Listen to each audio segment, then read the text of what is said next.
അനീഷും ആര്യനും തമ്മിലുള്ള പ്രശ്നത്തെ തുടർന്ന് അനീഷ് മൗനവ്രതത്തിലായിരിക്കുകയാണ് മണിക്കൂറുകളായി. കാരണം ഇതാണ്, അനീഷ് അവിടെ എല്ലാവരും ചേർന്നിരുന്ന് അവിടെയുണ്ടായിരുന്ന റൂൾ ബുക്ക് വായിച്ചുകൊണ്ടിരിക്കുമ്പോൾ അനീഷ് ആര്യനോട് പറഞ്ഞു, നീയും വായിക്കൂ എന്ന്. വായിക്കാൻ മലയാളം അറിയില്ല എന്ന് പറഞ്ഞപ്പോൾ മലയാളം വായിക്കാൻ അറിയത്തില്ലേ, മലയാളം വായിക്കാൻ അറിയാത്തവൻ ബിഗ് ബോസിൽ എങ്ങനെ വന്നു എന്ന് ചോദിച്ചു.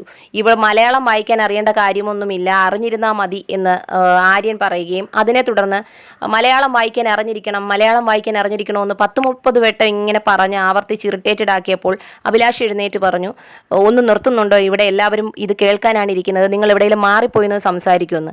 അതിനെ തുടർന്ന് അവിടെ പ്രശ്നം വഷളാവുകയും ശാരിക അവിടെ നിന്ന് പറഞ്ഞു, നിങ്ങളെല്ലാവരോടും പുള്ളിയുടെ പുറകിന് പോകുന്ന എന്തിനാണ്, കണ്ടന്റ് ഉണ്ടാക്കി കൊടുക്കാനാണോ, ഇത് കണ്ടന്റ് ക്രിയേറ്റ് ചെയ്യാനാണെന്ന് മനസ്സിലായില്ലേ, അവരവരുടെ ജോലി നോക്കൂ.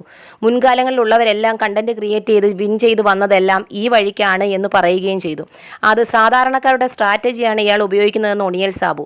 ആ സാധാരണക്കാരുടെ സ്ട്രാറ്റജി ഇവിടെ എടുക്കണ്ട എന്നും ഇനി ഇത് പണ്ടത്തെ സ്ട്രാറ്റജിയാണെന്നും ഒണിയൽ സാബു പറയുകയുണ്ടായി.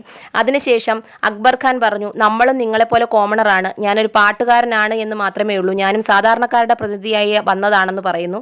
എന്നിട്ടും പുള്ളി ഒന്നും മിണ്ടാതെ അങ്ങോട്ടും ഇങ്ങോട്ടും നടക്കുകയാണ്. പുള്ളി മിണ്ടാത്തതിനെ തുടർന്ന് റെന ഫാത്തിമ കൂടെ ശല്യം ചെയ്യാൻ നടക്കുന്നു. അപ്പോൾ നിലവാരമില്ലാതെയും എന്ന് പറഞ്ഞിട്ട് മാറ്റി പറഞ്ഞു, അല്ല നിലപാടില്ലാതെയാണോ ഗെയിം കളിക്കുന്നത് ചേട്ടാ, അനീഷ് ചേട്ടാ എന്ന് പറഞ്ഞ് കൂടെ ശല്യപ്പെടുത്തുന്നു. പക്ഷേ മണിക്കൂറുകളായി പുള്ളി ആരോടും മിണ്ടാതെ ഒരു മൂലയ്ക്ക് ഇതിനെ തുടർന്ന് മലയാളം വായിക്കാൻ അറിയാത്തതിനെ തുടർന്ന് മാറിയിരിക്കുകയാണ്. ആര്യന് മലയാളം വായിക്കാൻ അറിയില്ല, അതാണ് വിഷയം. അതിനെ തുടർന്ന് അവിടെ ഒരു പ്രശ്നമുണ്ടായി. അതിനുശേഷം ആര്യനെ കൊണ്ട് അവിടെ ഇരുന്ന ബാക്കിയുള്ള മത്സരാർത്ഥികളെല്ലാം ഈ ബുക്ക് വായിപ്പിച്ചു, റൂൾ ബുക്ക് വായിച്ചു. പക്ഷേ വായിക്കാൻ പറ്റുന്ന രീതിയിലൊക്കെ വായിച്ചു. തീരെ വായിക്കാൻ അറിഞ്ഞൂടാത്ത ആളല്ല എന്ന് തെളിയിച്ചു. അതുപോയി അനീഷിനോട് പറഞ്ഞു, ചേട്ടാ എനിക്ക് മലയാളം വായിക്കാൻ അറിയാം, ചേട്ടൻ വന്നില്ലല്ലോ അത് കേൾക്കാൻ വേണ്ടി, എനിക്ക് എന്നെക്കൊണ്ട് പറ്റും പോലെ വായിച്ചു, ഇനി ഞാൻ വായിക്കില്ല കേട്ടോ എന്ന്. എന്നാൽ അനീഷ് പിണങ്ങി ഒരു മൂലയ്ക്ക് എല്ലാവരെയും മാറ്റിയിരുത്തിയിരിക്കുകയാണ്.